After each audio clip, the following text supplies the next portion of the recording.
This is one of my favorite places in Diablo 2. This cathedral structure only appears in about 1 out of every 40 games. It's one of those Easter eggs where if you go looking for it, you probably won't find it. But then one day when you're zipping through the city of the damned, boom. There it is. You won't find any quests associated with this rare place, no NPCs around it. Nothing here but the most neutered enemy in the entire game. These stained glass windows are technically monsters, but the only way to get hurt by them is by physically smashing them out and getting glass in your eye. It might be the weirdest monster in the entire game, and this is the only place that it appears. Is there something more than meets the eye here? Perhaps. There are a variety of places like this in Diablo 2, and if you're down for a little bit of an adventure today, I'd like to take you to see them. Among them is one area that I think is the most fascinating in all of Diablo 2. The first area I want to show you, though, is right here. Somewhere deep in the far reaches of the Tomo Highland lies the Monastery Gate. And what's most interesting about this area is not the door that most people think is the Monastery Gate, but instead the actual Monastery Gate, which is located really far down to the right. Just look at this thing. If this is your first time ever noticing this and I've popped your little gate cherry, well then the subscribe button is right down there somewhere. Feel free to leave a little tip. However, I am not the first person to stumble across this area. I've actually heard a couple of different theories about what this area is. Some people think it was an unfinished entrance to a different far off place and sanctuary. Others think there's some hidden lore behind it. But the truth about this giant gate is way simpler than you might think. When you hear it, you might be like, wow, how did I never put 2 and 2 together and realize this? Most players don't see this real monastery gate until they're clearing terror zones in the end game. But the truth about this gate is that it's actually the center of the entire story in Act 1. It's the reason we can't just go to Act 2 without fighting Andariel. You know how Wareve, the very first guy we talked to in the game, always mentions the way to the east being blocked? You see, shortly after the Wanderer went through, the monastery's gates to the pass were closed. Well, that is this blockage. He's talking about this exact gate. It used to be opened, but when the Wanderer that we follow in the story ventured through this area, he shut it down and locked it up with his devil magic. But additionally, it was him who put Andariel in charge of guarding this gate. This is really how the story goes. In fact, when you defeat Andariel on the Barbarian, his quest line says, Let the gate be opened. It kind of starts to all make sense when you think about it. But on the topic of undeveloped areas, how crazy would it have been if the devs added like a secret entrance to Act 2 at this gate after Andariel was slain? Like if you just go back to this area and the gate was just opened, that would have been something. But the oddities of Act 1 don't stop here. Come on in and pull up a pew. Welcome to the cathedral. This is a very small area in the game, and you don't really spend a lot of time here in a regular playthrough. You just kind of run through it on your way to defeat Andariel. But if you do what most players don't, and you slow down and start looking around, you can start to appreciate some things that you might have missed about this place, such as this.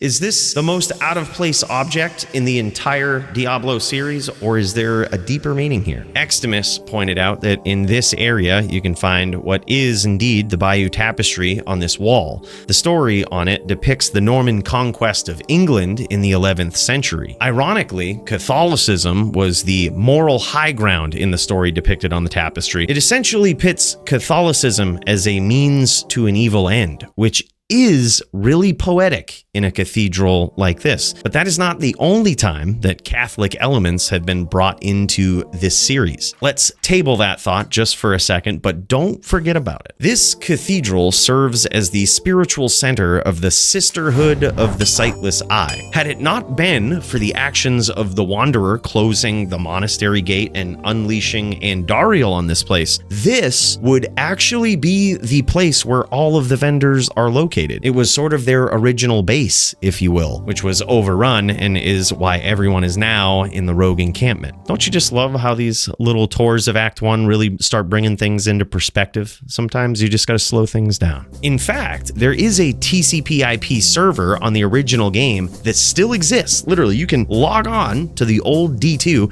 and type in d2ga.net and connect to this little server, which is a really special one in the game's history. It's a place where people used to test out builds with the ability to buy items from any vendor. They would practice PvP with 20 plus people in the game. It was crazy. And on the D2GA server, you actually appear not in the rogue encampment when you load into the game, but you appear in the cathedral, the original base. It's the entire hub of this place. You can get to anywhere from the cathedral, from this starting area. I think that's really great how they did this. They also added in some assets you'd really never get to see unless you did mod the game in some way, like this strange heaven portal. The next set of places I want to show you were the source of some secrets in this game. But before I spill the beans on that, I have to show you my ass fan.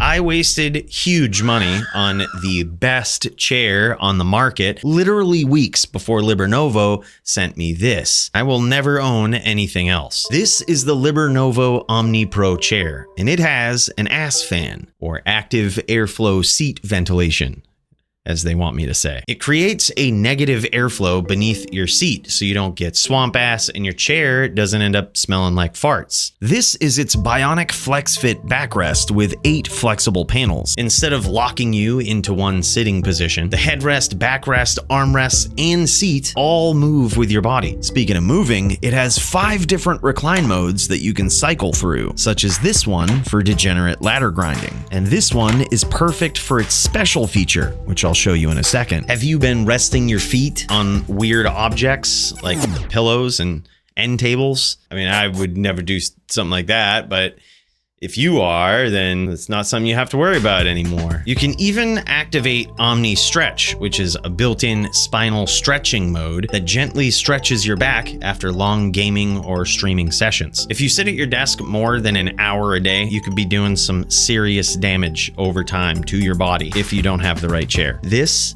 is the right one. Check out the LiberNovo Omni Pro chair with my link below. This might be the quietest and most lonely area in the entire game. It's just a quiet little nook in the Kuros docks where nothing interesting ever goes on. Or does it? In fact, this whole lower section of the town is quite uninteresting. There is a semi-interesting NPC in this area, and her name is Natalia. She only shows up temporarily until you've beaten the act, then she's just gone forever. My favorite part of this area, though, is this. This is a little campfire like the one that we see in Act 1. It looks like it was meant for people to gather around, but unfortunately they never do. So why are we here? What significance could this area have in the grand scheme of the history of Diablo 2? You see, this area is so forgettable. It's so far out of the realm of places where players ever think to go or to look that it served as a common transfer spot for players in the original version of the game. Back then, there were no shared stashes. And as a result of the plethora of loot that players can find, they would often have to store those items on another character, also known as muling. But in order to transfer items, players had to drop them on the ground,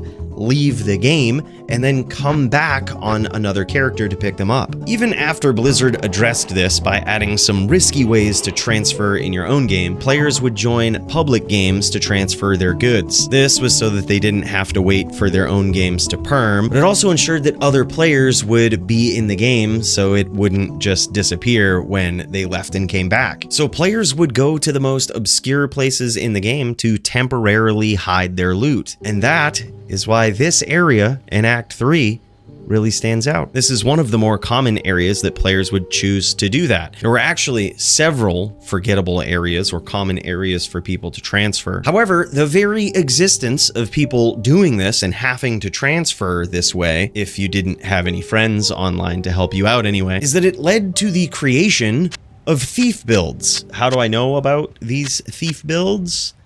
Well, if I told you, I'd have to kill you. There were a lot of players throughout the years that jumped into the thieving scene with a variety of different builds that you've probably never even seen. So let's look at a couple of them. Early on in the heyday of thievery, the assassin was the top pick for players doing this. She has the burst of speed skill, which increases her run speed. That is huge for running around in town where you can't teleport and your cast frames are kinda useless. In fact, with the right combination of gear, there was nothing that could beat the assassin in a foot race back in those days. So you can see how that could be a bit problematic for people trying to run after their gear that they might have left in some obscure place in town. However, the Sin also has some decent casting frames in the event that players would go outside of town and that you would have to teleport to get their gear. The Assassin doesn't have the fastest cast frames, but as an entire package of run, walk, and cast, she is very well rounded. But there was another good one with a different strategy. Degenerate thieves would load multiple versions of the game simultaneously and park a mule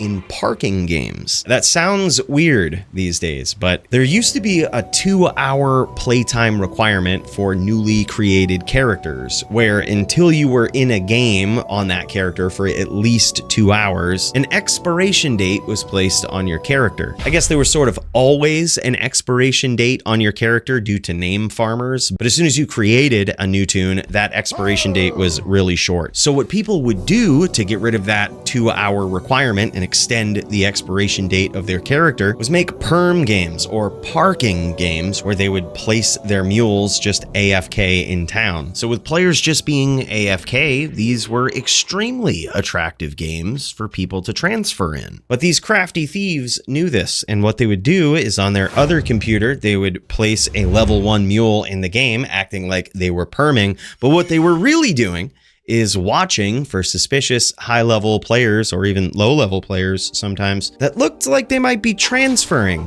in these games. And if it looked like that player was headed outside of town, they would wait till they leave and bring in their sorceress thief. They would always be at the 200 FCR breakpoint, and it was practically impossible to catch them if you tried. So these builds were rather niche and unique for that time period, but certainly ones that have been forgotten over time. Oh, the dark days of Diablo 2 and how these obscure little places can bring us back. Let's mosey our way on over to hell, shall we? One of the most interesting areas in Act 4 is right here. Due to development deadlines, this entire act was a bit rushed, but that in mind, they kind of nailed it. The River of Flame in particular is rich with game design and even game secrets that go underappreciated, such as these little flares that can knock back your character, or like these little statues that look at you when you move past them, or even the dichotomy of this angel just being here with us in hell. I was actually scared of this guy on my first playthrough because I thought he was a boss. There was no way an angel could be down here in hell. There's no way this guy is up to any good, is what I thought. Anyhow, this is one of the most critical areas in the entire Diablo franchise. It ties together so much of what would otherwise be significant plot holes. If you've played through the game, you might recognize this, which is the Hellforge. It's where we smash Mephisto's Soulstone. But what you might not recognize is this.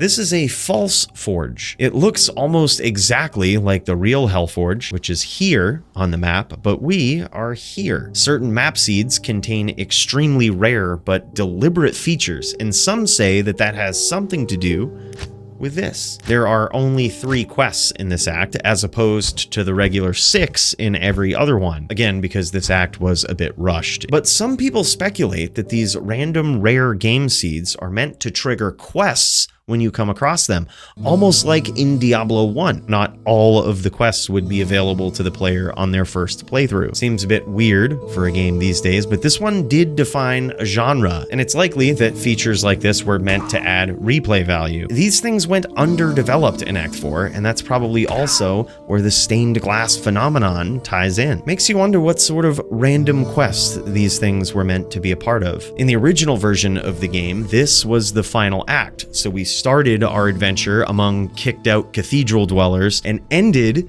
in hell? Perhaps this tapestry was trying to tell us the story all along. There's way more Catholic and theological elements in this entire franchise as well. Lilith, Asmodan, Abaddon, Belial, Baal, Mephisto.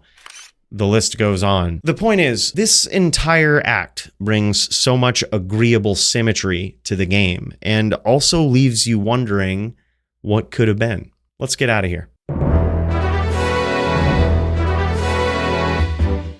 The next area I want to show you, for the strangest reason, is the most fascinating to me. But in order to understand it, we must first go here. Have you ever stepped in to the tavern in Loot Go Lane and assumed the role of bartender?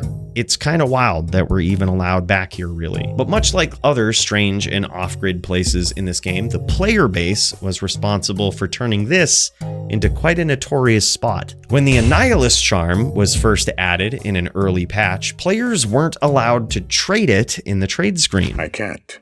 But that didn't stop them from trying to trade it. This led to some rather risky ways of players exchanging control of the charm, and sometimes they would trade right in this area. Well, the scammers would anyway. Since you couldn't trade it in the trade screen, players had to drop them on the ground if they wanted to trade them. So they would try to do it in areas where each player could see the items dropped by the other player, but couldn't quickly run over and pick them up. If you're on one side of this bar, you can drop an item and the other player cannot quickly move to pick it up. But if you're on the bartender side of this bar, your item can be picked up through the bar. And now you can see how the scam worked. But the very existence of scamming via drop trading with the Annihilist charm and later the torch led to what would become the most obscure and probably forgotten about area in all of Diablo 2. And that is right here.